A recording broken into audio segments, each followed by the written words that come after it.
Ser podcast. Hola, somos Ángeles Oliva y Toña Medina. Juntas hacemos Por el Principio. En el episodio de hoy, Aitana Sánchez Gijón recuerda a su padre llegando a casa cargado de libros, sus primeros amores en un verano de camping y cómo descubrió el amor por el teatro. El arte gótico se desarrolló en Europa durante los siglos XII, XIV y XV, coincidiendo con el auge de las ciudades y el nacimiento de la burguesía.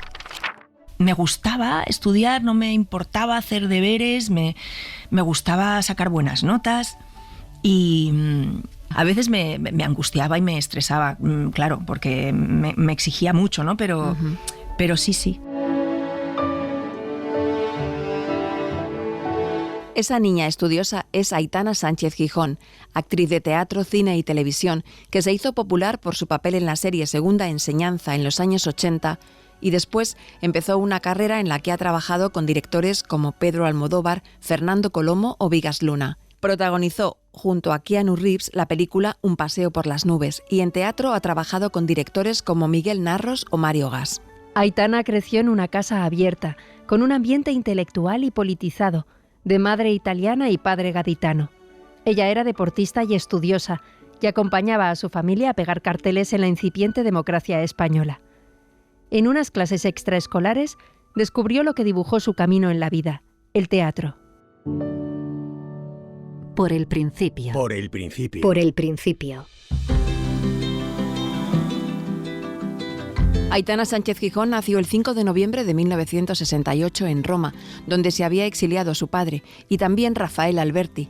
La casa del poeta, en pleno barrio de Trastevere, era el lugar de encuentro para los españoles exiliados en Italia durante el franquismo. Sí, yo nací en esa Roma en la que Rafael Alberti pues era como el gran acogedor de los exiliados españoles que iban llegando de distintos lugares, ¿no?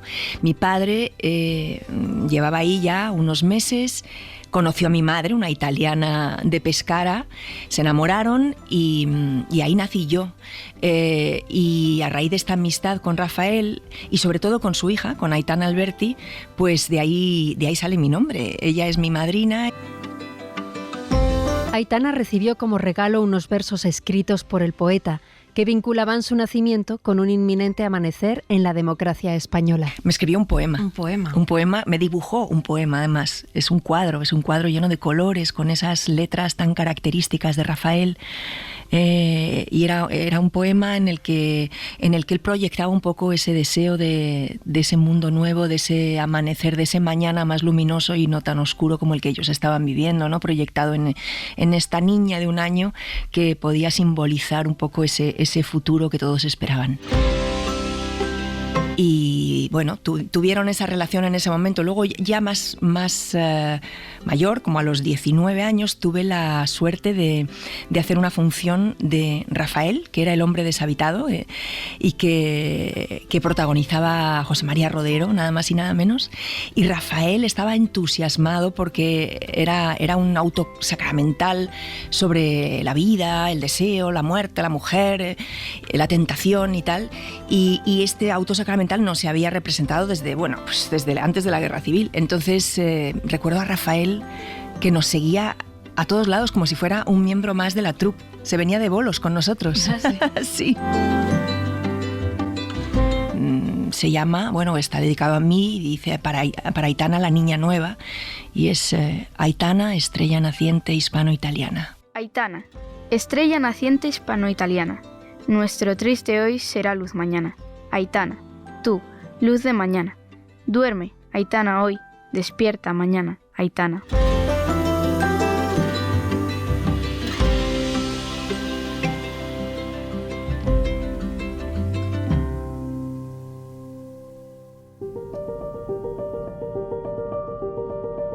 El padre de Aitana se llamaba Ángel Sánchez Gijón, era catedrático de Historia y traductor.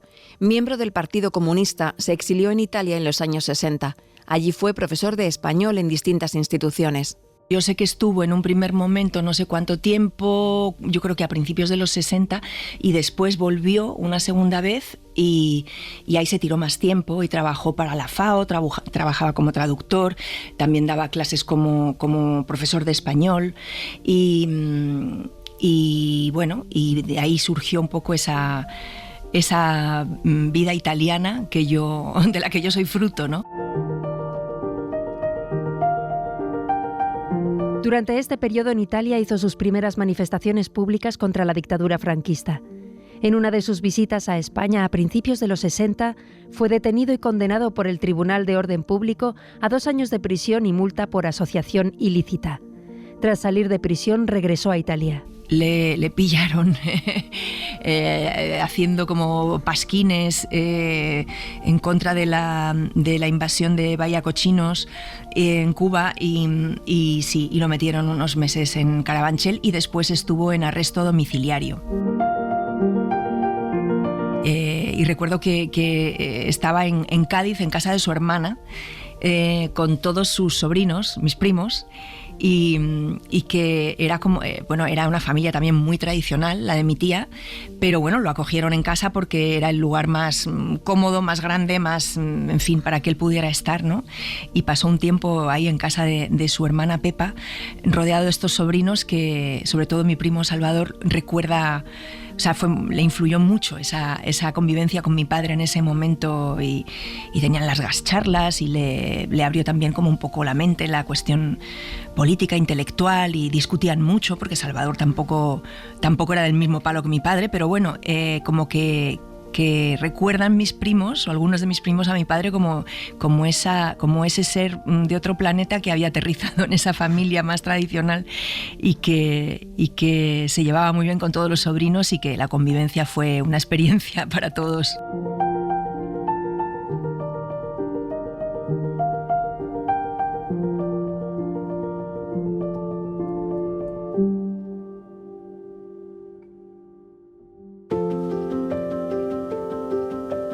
Lo que pasa es que cuando cumplí 1 año, enseguida nos volvimos a España. O sea, se volvió mi padre a España, mi madre pues aceptó el cambio de vida y recuerdo que mi madre siempre nos decía, ¿no?, que ella, que venía de un país democrático y que, bueno, que en fin, que ya había pasado por un poco el tema de Mussolini, el final de la Segunda Guerra Mundial, etcétera, pero ya estaban en plena democracia, que llegar a España en el 69 fue para ella un contraste enorme porque se encontró una España muy gris, muy apagada, muy atrasada en muchas cosas, ¿no?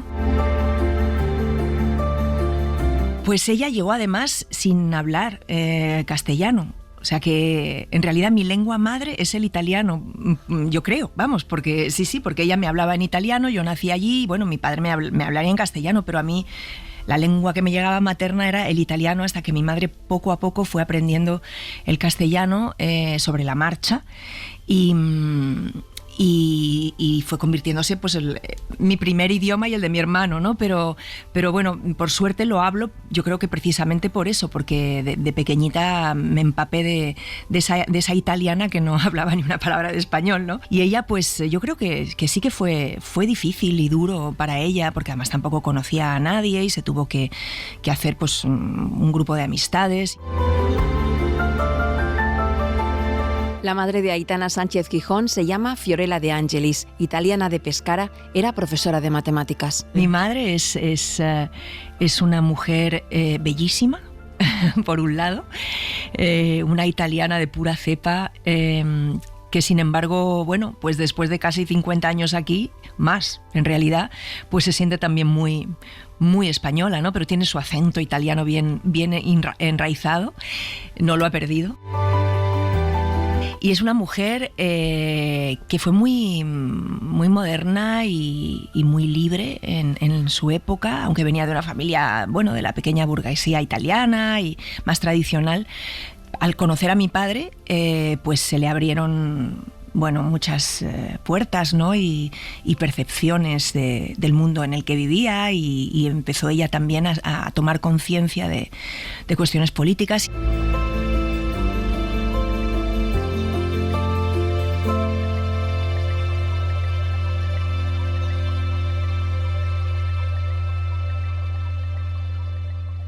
Aitana, ayúdame con esta bandeja. ¿Dónde la pongo? En la mesa del salón.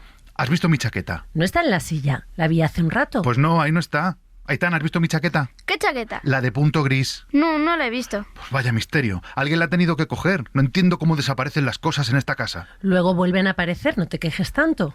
¿Hago algo por aquí? Sí, corta este queso. Es el favorito de Pepe. No sé si vendrá al final, ya sabes cómo es. Bueno, alguien se lo comerá. A esta casa todo el mundo viene con hambre, no sé por qué. Eso es porque saben que le sacamos cosas ricas de comer. ¡Uy! Ya están aquí. ¿Abre yo? Sí, abre.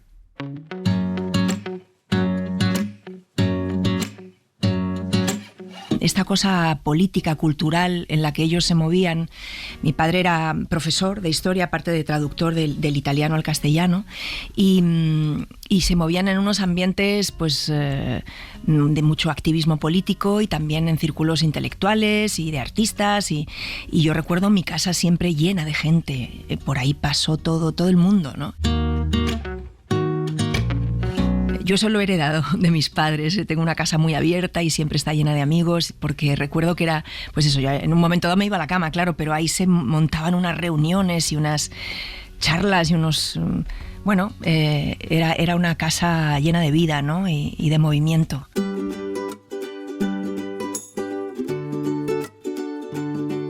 Mi padre era un hombre cariñoso, afectuoso. Tenía un carácter bastante tranquilo, a veces se cabreaba muchísimo, sobre todo con mi hermano, sobre todo cuando jugaban a las batallas de estas que ponías a todos las batallas napoleónicas, de estas que extendían mapas y soldaditos de plomo, y mi padre pintaba soldaditos de plomo y tal, y solamente le he visto perder los estribos cabreándose con mi hermano, pero a muerte por las batallas de Napoleón. Es una cosa muy curiosa.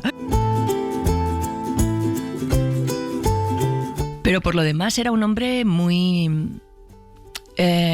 como tenía esta visión de la historia, y era un historiador, y entonces te contaba las cosas con una perspectiva como cotejando todo el tiempo, ¿no? O sea, no te daba una visión unívoca de las cosas, sino que te informaba.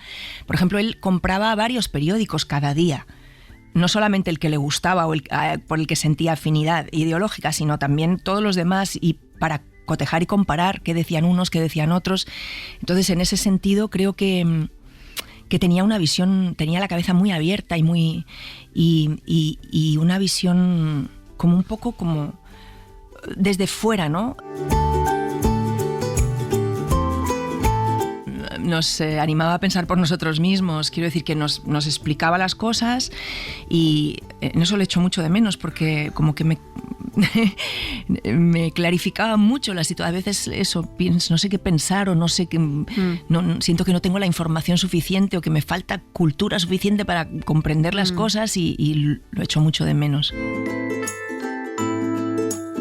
Por supuesto que tenía eso, su ideología, pero digamos que sus análisis de los hechos históricos, de lo que pasaba políticamente, era como una persona calmada cuando hablaba de todo eso, ¿no?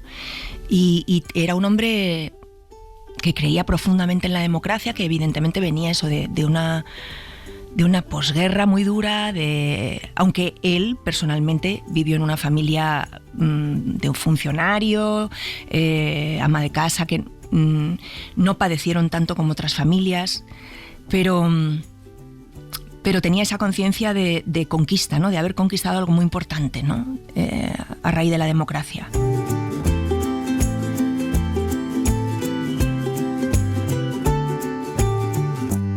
Por el principio, Aitana Sánchez Gijón, Cadena SER. Libertad, libertad, sin ira, libertad, guárdate tu miedo y tu ira. El 15 de junio de 1977 se celebraron en España las primeras elecciones democráticas libres desde los tiempos de la Segunda República, después de 40 años de dictadura franquista. Se presentaron 600 candidaturas y hubo una altísima participación ciudadana. acudió a las urnas el 78,83% de la población española con derecho a voto. Las elecciones dieron el mejor resultado a Adolfo Suárez, el candidato de la Unión de Centro Democrático, la UCD, que obtuvo el 34,52% de los votos, es decir, 165 diputados. Le seguía el PSOE, encabezado por Felipe González, que obtuvo 118 escaños y se convirtió así en el principal partido de la oposición. Le quitó ese puesto al Partido Comunista de España, el PC, que había protagonizado la lucha antifranquista durante los 40 años de dictadura. El PC de Santiago Carrillo logró tan solo 20 escaños y el Partido Popular, entonces Alianza Popular, de Manuel Fraga, consiguió 16 escaños, que en su mayoría habían sido ministros con Franco. Suárez se convirtió en el primer presidente de la restaurada democracia. Los recuerdo a los dos de cara a las primeras elecciones, ¿no? Las primeras elecciones democráticas, donde además el PC también concurría a las elecciones y nos íbamos a pegar carteles con la agrupación del barrio. Libertad, libertad, sin ir a libertad, guárdate tu miedo y tu vida, porque hay libertad, sin ir a libertad, y si no la hay, sin duda la habrá. ¡Hala! ¿Cuántos huevos? ¿Qué hacéis? Estamos haciendo huevos duros para llevarlos a la fiesta del PC. ¿Puedo ayudar? Sí, pásame esos huevos. El agua ya ha empezado a hervir. ¡Ay, lo siento! No pasa nada. ¿Cuántos se han roto? 2. Eso no es nada. Tenemos muchos.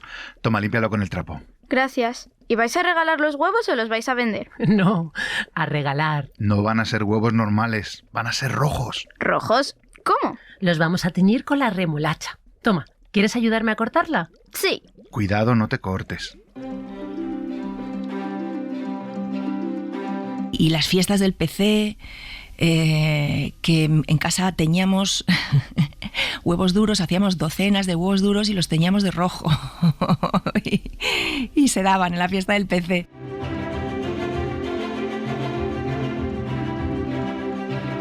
Tres días antes de esas primeras elecciones democráticas se celebró la primera fiesta del PC. El 12 de junio, 2 meses después de la legalización del partido, en un descampado de Torrelodones en Madrid, se congregaron 300.000 personas bajo una lluvia torrencial que obligó a suspender los actos políticos en los que iban a participar Carrillo y la Pasionaria. La lluvia no impidió que siguiera la fiesta popular. La primera fiesta oficial del PC se celebró unos meses después, un fin de semana de octubre de 1977, en la Casa de Campo de Madrid. Solo el sábado pasaron por la fiesta más de 750.000 personas. Se habilitaron 35 pabellones en 40.000 metros cuadrados. Estuvieron presentes los partidos comunistas de Francia, Italia, Grecia, Japón, la URSS y el Bloque del Este prácticamente al completo. Los partidos comunistas regionales organizaron exposiciones, venta de productos, artesanías y comidas típicas de cada lugar, algo que se mantuvo durante años. En aquella primera fiesta actuaron, entre otros, Marisol, Enrique Morente, José Meneses y Antonio Gades. Desde entonces, el PC celebra una fiesta anual que durante muchos años fue en la Casa de Campo durante 3 días. En ella se combinan actos políticos con mercadillos populares, conferencias, actividades culturales y puestos de comida de todo tipo. Una actividad central de las fiestas del PC son los conciertos. Por ellas han pasado Rosendo, Camarón, Paco de Lucía, Silvio Rodríguez, Pablo Milanés, Serrat, La Bordeta o Kiko Veneno, entre muchos otros. Yo era muy niña, claro, era muy pequeña, pero recuerdo el acontecimiento como una fiesta en la que participábamos todos y cada uno hacía algo, ¿no? Y recuerdo que decían, va a venir Dolores Ibarruri, y todos esperando a que apareciera Dolores. Pero bueno, son recuerdos que tengo así un poco desdibujados, ¿no? Pero momentos como de familiares muy bonitos de participar todos de algo muy festivo y de una celebración de la democracia también, y de que para eso se había luchado y se había padecido tanto, ¿no? Para recuperar una democracia y unas libertades, ¿no? A estas alturas de la noche, de acuerdo con los datos que se han dado a conocer, está claro que el Partido Socialista Obrero Español ha obtenido el respaldo mayoritario del pueblo español en esta elecciones. Y aunque era comunista, cuando ganaron los socialistas en 1982, me acuerdo que al día siguiente de las elecciones me lo encontré por la mañana y había estado caminando por Madrid hasta las tantas de la madrugada y se recorrió Madrid de arriba abajo, caminando y viendo a la gente celebrar la victoria del Partido Socialista como una victoria personal de la izquierda, ¿no? O sea, ya como esos aires nuevos que tanto necesitaba el país y esa modernización y ese progresismo que él tanto anhelaba, ¿no?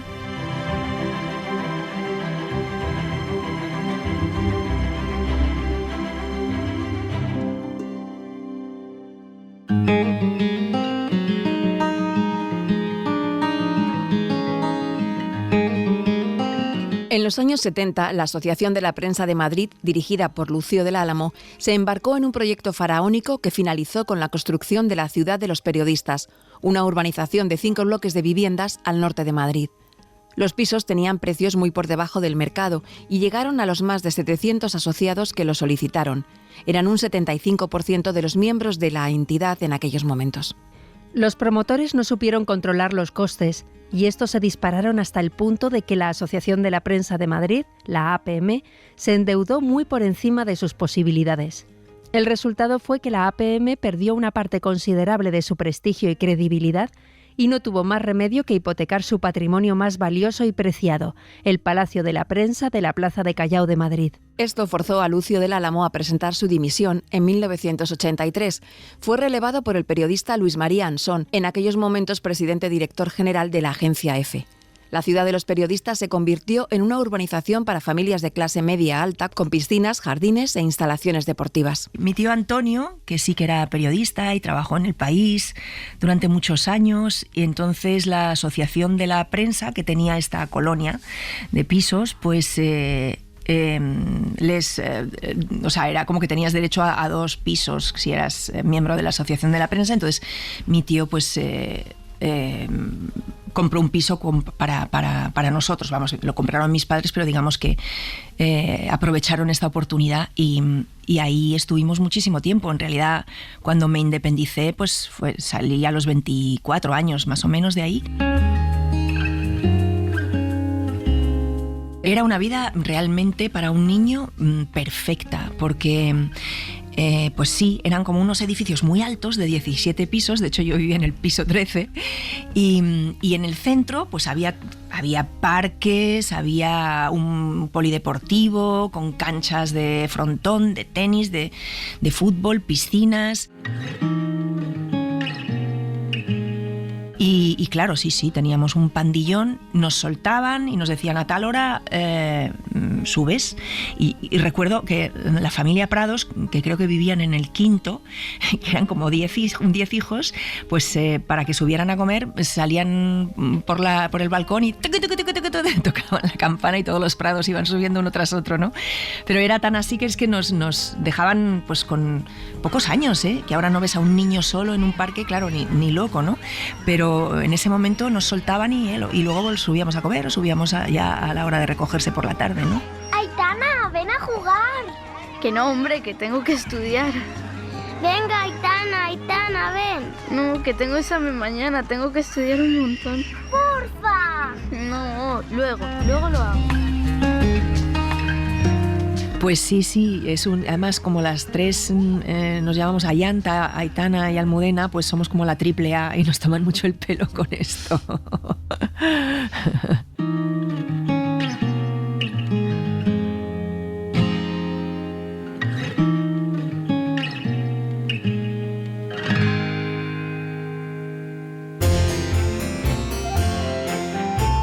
El colegio público al que íbamos, el Cardenal Herrera Oria, estaba ahí mismo, estaba como a la salida de la urbanización.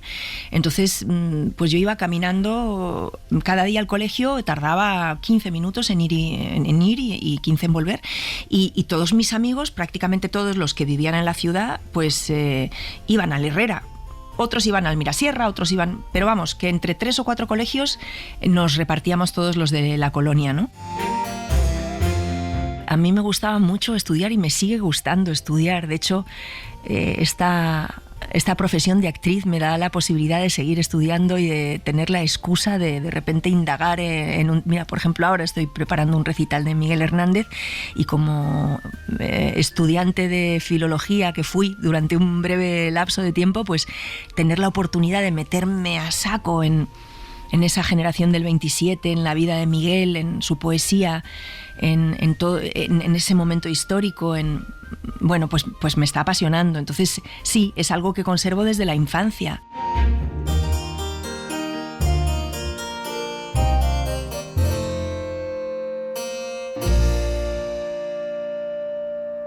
Hola. Hola, papá. ¿Me ayudas con los libros? Sí. ¿Estaba el que te dije? No, me ha dicho Arturo que posiblemente lo tenga la semana que viene. Me llamará.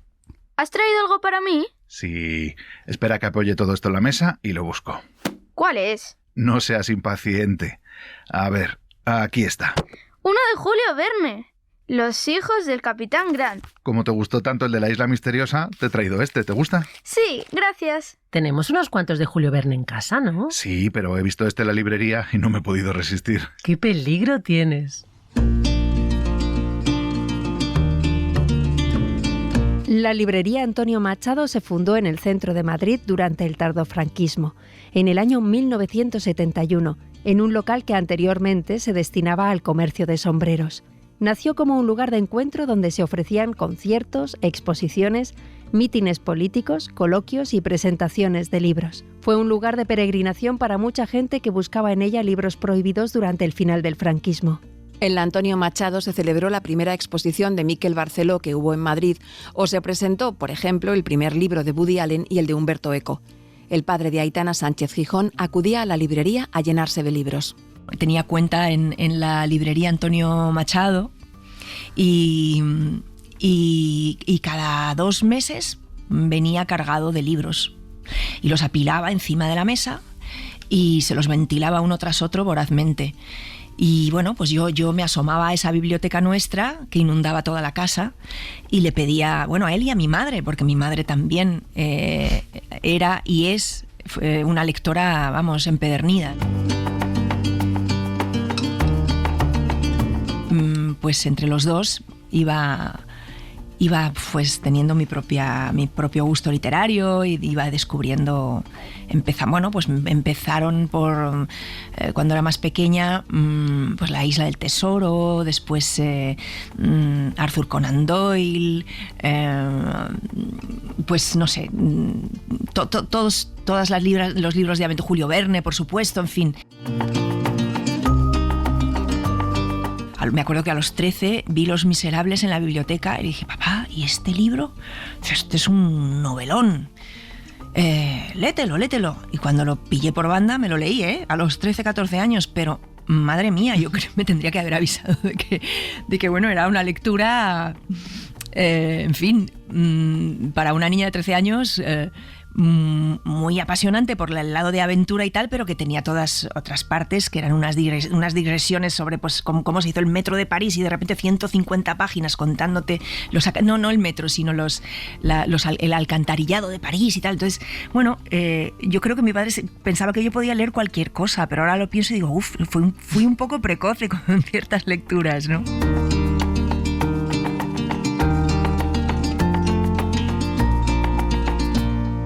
Por el principio, Aitana Sánchez Gijón. Cadena SER.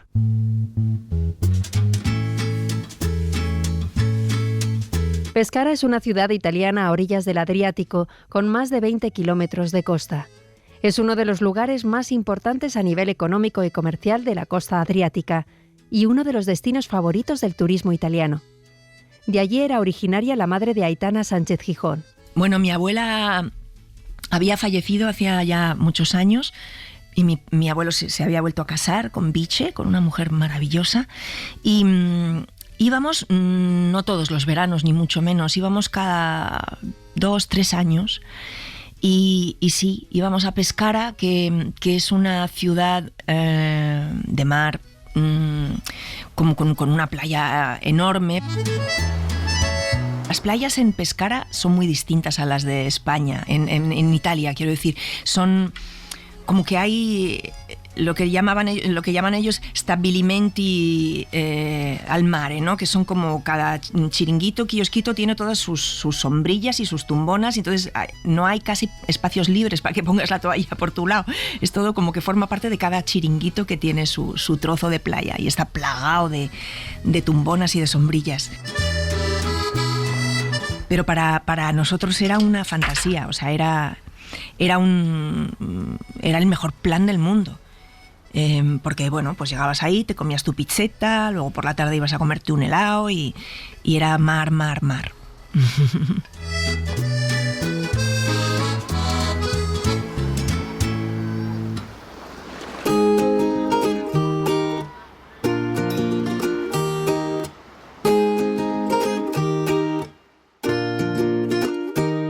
Aitana tiene un recuerdo especial de un verano, el único en el que fueron a un camping, cuando ella tenía 14 años, en la Costa Brava. Fue maravilloso, porque era un camping deluxe, se llamaba. Camping Caravaning Pola, creo que se llamaba, fíjate, se me ha quedado. Y estaba muy cerca de Tossa de Mar. Y estaba en una calita que tenía como una playa privada y tenía de todo también, como estos campings que tienen, pues eso, su piscina, creo que tenía piscina, si mal no recuerdo. Y si no, lo he idealizado en mi cabeza. Pero vamos, que no tenías ni que salir del camping, que podías hacer la vida entera allí. Y pues me hice una pequeña pandilla, pero recuerdo que me pasó una cosa un poco que me avergonzó muchísimo, y es que me enrollé con un chico que yo tenía pues como 14, yo creo. Y pues estábamos ahí besuqueándonos debajo de una barca, y mi padre me había dicho que a tal hora volviera ya a nuestra tienda de campaña, y yo, pues yo qué sé, se me fue el santo al cielo, como comprenderás, y pasaron como 2 horas más, y de repente mi padre, Aitana, y me encontró debajo de la barca, y yo estaba ahí, estábamos los dos agazapados como callados.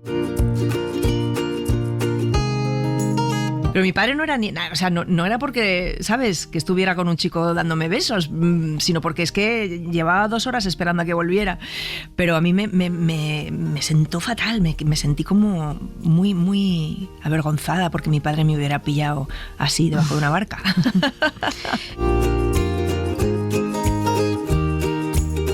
Cada año íbamos a algún sitio distinto. Un verano lo pasamos en Galicia, recuerdo que también sufrí muchísimo de mal de amores con mi primer novio de verdad, que quedábamos en que yo le llamaba tal día, porque en ese momento, no, ¿sabes? Lo de los teléfonos, tenías que llamar a un fijo, él no tenía fijo en su casa de veraneo, y me dio el teléfono de un tío, y habíamos quedado tal día en que nos encontrábamos y hablábamos por teléfono, y yo con mis padres por Santiago de Compostela, yendo de locutorio en locutorio, intentando localizar a este novio mío que no me daban, que ya se había olvidado de mí. Vamos que no. Y los tíos diciéndome, no está Alejandro, lo siento, ya le diremos que has llamado. Y yo, venga. Entonces sufrí mucho por amor. Ese fue el verano que me leí Los Miserables, en Galicia, en Sanxenxo.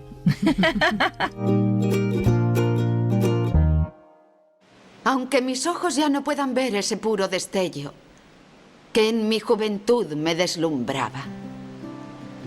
Aunque ya nada puede devolver la hora del esplendor en la hierba, de la gloria en las flores, no hay que afligirse, porque la belleza siempre subsiste en el recuerdo.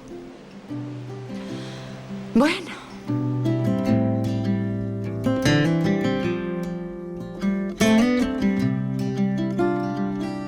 Esplendor en la hierba es una película de 1961 dirigida por Elia Kazan, protagonizada por Natalie Wood y Warren Beatty, que cuenta una historia de amor, angustia y represión sexual. Ganó un Oscar al mejor guión original y obtuvo una nominación a la mejor actriz principal por Natalie Wood, con una de las mejores interpretaciones de su carrera. Warren Beatty empezó en el cine con esta película. Elia Kazan, su director, había obtenido grandes éxitos en el cine con Un tranvía llamado Deseo, La ley del silencio, por la que obtuvo su segundo Oscar, o Al este del Edén. Todo eso coincidió con su momento más polémico. En 1952 fue llamado a declarar ante el Comité de Investigación de Actividades Antiamericanas. reconoció haber sido militante comunista y delató a muchos de sus compañeros en la llamada caza de brujas, lo que le valdría el calificativo de traidor y la repulsa de por vida de una buena parte del sector del cine.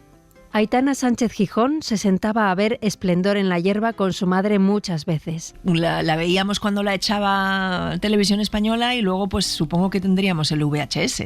Sí.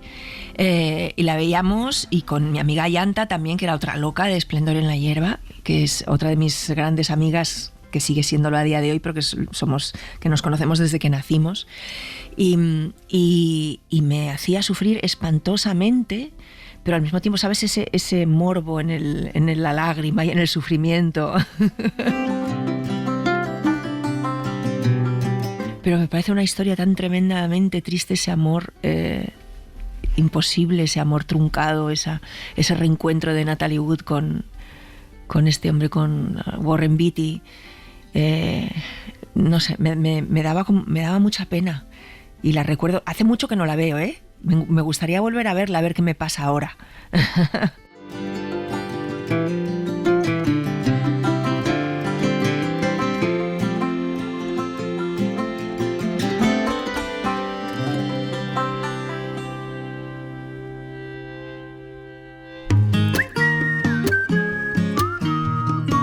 Aitana tenía su pandilla y estaba apuntada a baloncesto, balonmano y voleibol. Lo que mejor se le daba en los deportes era la defensa y la organización. Sí, porque además de ser una empollona, como me decían muchos de mis amigos, me daba tiempo para más cosas. Y estaba pues en el equipo de baloncesto, el principal, que es lo que más me ha gustado siempre, y además ahí compartía equipo con la que sigue siendo una de mis mejores amigas, mi amiga Almudena, que era alero, yo era base, y hacíamos un dúo imparable, porque ella era un as del contraataque, y entonces yo trincaba la pelota, venía a mí, y le lanzaba, y ella marcaba siempre, ¿no? Pero vamos, en el colegio también estuve en el equipo de balonmano, pero no era muy buena, la verdad, y en el de voleibol. También hice un par de años de ballet clásico, iba a una escuela de teatro, o sea que sí, no paraba de hacer cosas. Ahora que lo pienso, eran muchas. Eran muchas, ¿no?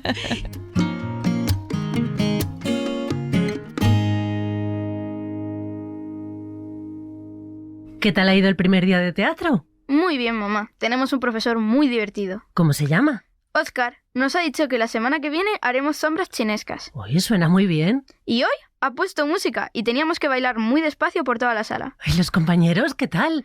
Pues no sé, no he hablado mucho con ellos. Normal, es el primer día. ¿Cuántos sois? 10 o por ahí. Uy, muy bien. Pues a ver qué tal. Seguro que os hacéis amigos. Sí, me voy a duchar. He sudado mucho. Muy bien, te llamo para la cena. En una de las actividades extraescolares a las que le animó su madre, encontró a Aitana Sánchez Gijón lo que marcó su vida, el teatro. A consecuencia de que mi madre me apuntó a esta escuela que se llamaba María Galleta, que era un taller de teatro, una extraescolar, y a ella se le ocurrió, oye, ¿por qué no pruebas a ir a esto y tal? Entonces, pues me quedé fascinada. Ahí estaba nuestro profesor, Óscar Vidal, que me abrió un mundo totalmente apabullante y fascinante. O sea, él pues trabajaba con nosotros, jugaba con nosotros porque era un juego, era todo desde el juego. Y la creatividad, pues hacíamos desde sombras chinescas, fabricábamos nuestras propias marionetas con escobas, fregonas, con cualquier objeto que apareciera por ahí. Hacíamos improvisaciones, expresión corporal. Bueno, fue un descubrimiento, y a partir de ahí empecé a decir que quería ser actriz. Y estuve 2 o 3 años en el taller de Óscar, y también como teníamos esta cosa de estar en la ciudad de los periodistas y que pues había muchos profesionales que trabajaban en Televisión Española, y pues empezaron a llevarnos de María Galleta con Óscar a un programa infantil que se llamaba Daba Daba Da. Y ahí pues íbamos con nuestras marionetas y hacíamos nuestras cosas de vez en cuando, ¿eh?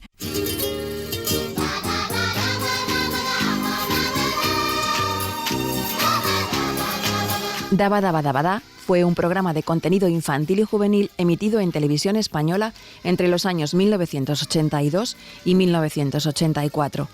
Era un magazín que al principio en las mañanas de los sábados y luego en las tardes de los jueves incluía dibujos animados, canciones, trabajos manuales, teatro, circo y magia.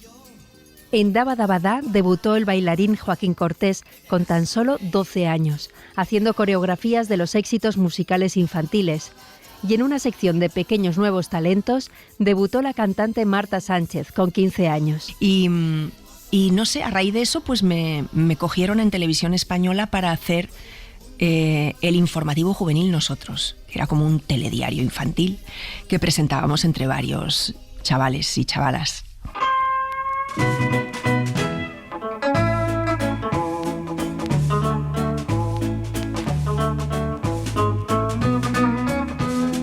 Alicia Hermida, además de la Escuela María Galleta, tenía una compañía de teatro. Y Alicia tenía una compañía de teatro que era la Barraca Itinerante de Aranjuez, con la que se recorría España entera y parte del mundo representando a Lorca.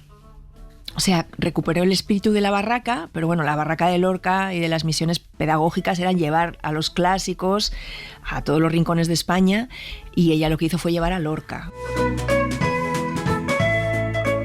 La Barraca fue un grupo de teatro universitario ambulante y orientación popular, dirigido por Eduardo Ugarte y Federico García Lorca. Fue creada en 1931, al comienzo de la Segunda República, con ayuda gubernamental, y tenía como objetivo llevar el teatro clásico español a zonas con poca actividad cultural. Después de pasarme un par de años en el Centro Cultural del Parque Norte, que estaba cerca de mi casa, con ella y con Jaime Losada, su pareja, que también era un grandísimo profesor, porque él se ocupaba más de la expresión corporal y del trabajo físico, pues me enrolaron en su compañía un poco como mascota. Me fui un verano entero, claro, yo iba al colegio, no me podía ir durante el año con ellos, ¿no? Pero durante un verano sí que me fui, y nos fuimos a Fuentevaqueros a hacer un homenaje a Lorca, y me acuerdo que dormimos todos como en el colegio de Fuentevaqueros con sacos de dormir. Fuimos a Granada también, por Galicia, por un montón de sitios. Y entonces nos vestíamos como de gitanos, íbamos cantando el andajaleo por la calle, convocábamos a los niños en las plazas de los pueblos y hacíamos los dibujos de Lorca con tiza, que los niños rellenaban y dibujaban. Y después nos los llevábamos a ver el Maleficio de la Mariposa, y Alicia hacía de Curianito. Y, o sea, yo, fíjate, solamente tenía que gritar 2 frases entre cajas, porque no hacía nada más que el pasacalles, y luego decir 2 frases entre cajas. El tembleque que a mí me entraba cada vez que llegaba el momento de decir mis 2 frases era como si, no sé, como si estuviera haciendo Medea en lugar de una voz en off. Bueno, fue definitiva para mí. O sea, fue ya, se me inoculó el veneno del teatro ya para siempre, para siempre. Sí, ahí me di cuenta también de lo que significa la troupe teatral, ¿no? El ir de un sitio a otro, de convocar a la gente, de esta cercanía, porque además de la manera en que lo hacían ellos, ¿no? Alicia y Jaime, luego estuvimos también en el Gallo Vallecano, el teatro de Vallecas que llevaba Juan Margallo, y ahí hicimos otro espectáculo con otras piezas cortas de Lorca, y era, pues eso, era la verdad estar en un escenario y de compartir con compañeros. Además yo era un mico, pero éramos gente de todas las edades, esa mezcla también intergeneracional que se produce en esta profesión, ¿no? Afortunadamente.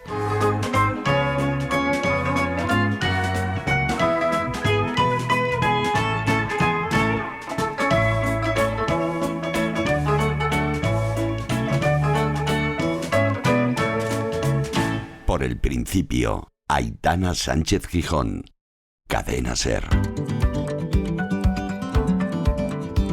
Un poco después de su experiencia en el teatro, con 16 años, Aitana Sánchez Gijón participó en Segunda Enseñanza, una serie de Paco Masó.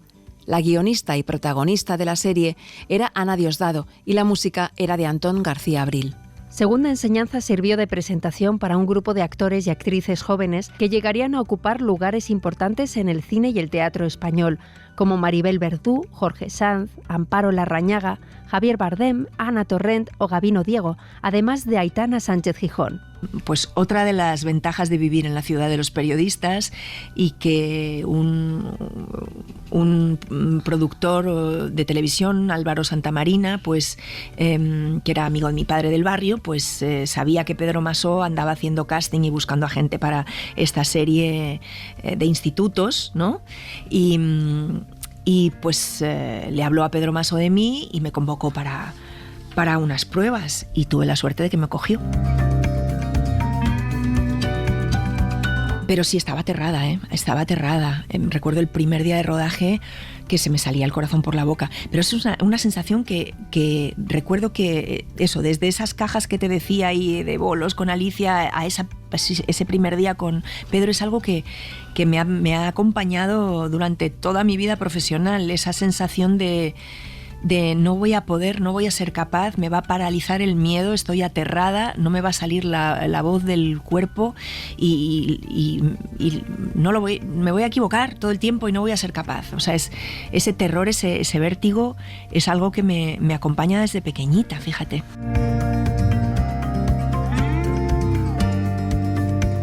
En la serie, Aitana interpretaba a un adolescente que se enamoraba de su profesora, algo muy transgresor en esa época.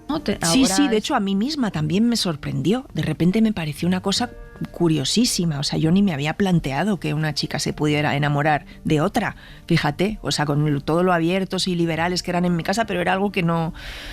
Vamos, que ni para bien ni para mal, que simplemente no era una realidad que para mí no existía, ¿no? Fíjate cómo han cambiado las cosas, ¿no? Pero bueno, pensé, claro, sí, ¿por qué no? Bueno, era un amor platónico, una idealización, un despertar a esa sexualidad de esta chica y yo creo que fue muy, muy moderno para ese momento, ¿no? Contar una historia así, sí.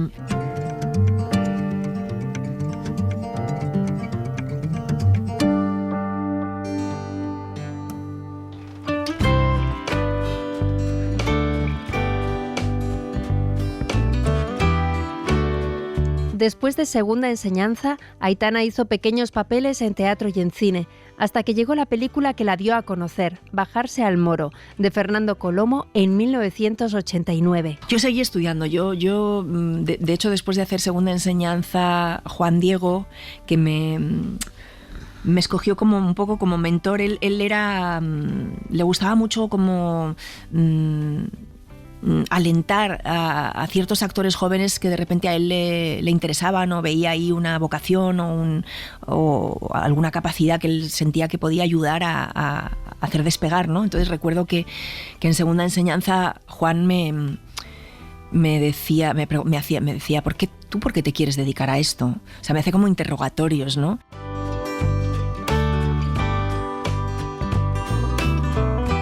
Y entonces parece ser que pasé la prueba, ¿no? Ante sus ojos y entonces como que se preocupó un poco porque yo tuviera un buen camino y también Juan Echanove, por ejemplo, recuerdo que una vez nos citó a los dos a tomar algo en una terraza y para presentarnos y éramos como sus pupilos un poco, ¿no? Y después de Segunda Enseñanza Juan me propuso hacer Los 80 son nuestros en teatro, pero era durante toda la temporada escolar y yo le dije que no, que yo estaba estudiando y que yo no podía, ocupar mi tiempo haciendo una cosa que me iba a impedir o me iba a dificultar. O sea, fíjate también la responsabilidad que tenía yo con los estudios. Entonces no lo hice.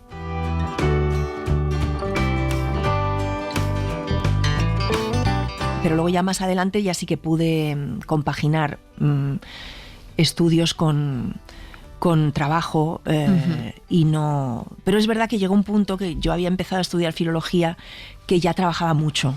Iba muy poco a la facultad y me desesperaba porque a mí lo que me gustaba era ir a clase y tomar mis propios apuntes y esto de ir de visita y no me hacía sentir bien.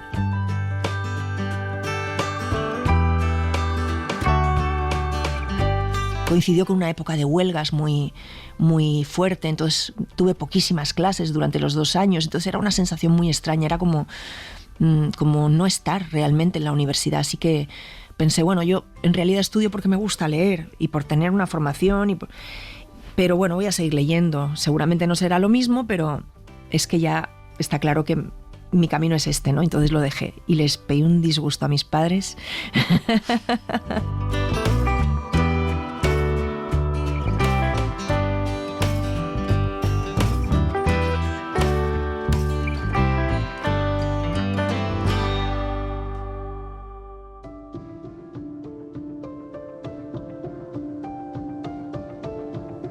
Aitana Sánchez Gijón sigue viendo a la niña que fue en la mujer que es hoy. La misma.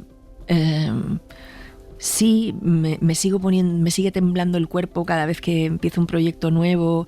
Me sigo ilusionando como si fuera la primera vez. No sé, me sigo sintiendo la misma curiosidad, las mismas ganas de aprender. Eso, me gusta tener excusas para seguir aprendiendo todo el rato.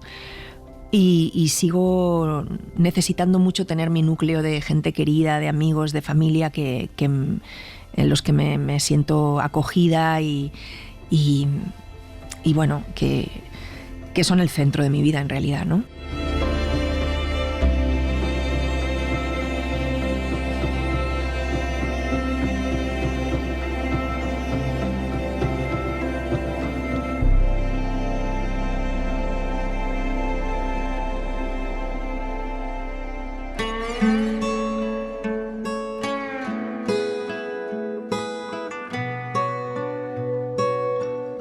Por el principio, Aitana Sánchez Gijón. Dirección, realización, guión, montaje y locuciones, Ángeles Oliva y Toña Medina. Producción, Matilde Suárez. Técnico de grabación, Emilio Escribano, David Nieto y Alejandro Fernández. Interpretación, Eli Zapata y Javier Laorden. Con la colaboración especial de Vera Puentes Méndez.